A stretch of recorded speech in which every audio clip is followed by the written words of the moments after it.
शिरसा देवं गौरीपुत्रमविनायकं भक्त्या वालं स्मरे नित्यमायुक्कामार्थसिद्धये प्रथममवक्रतुण्डं च एकदन्तं द्वितीयकं तृतीयं कृष्णलिङ्गाक्षं गजवक्त्रं चतुर्थकं लम्बोदरः पञ्चमं च षष्ठं विगतमेव च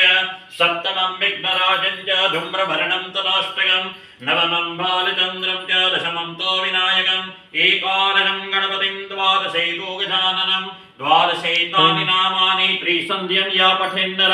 नास्ति विघ्नाभयं तस्य सर्वसिद्धिरपरं लभेत् विद्यार्थे लभते विद्यां धनार्थे लभते धनं पुत्रार्थे लभते पुत्रान् मोक्षार्थे लभते गतिं जपेन गणपते स्तोत्रं षड्भिर्मासै फलं लभेत् संवत्सरेण सिद्धिं च लभते नात्र संशयः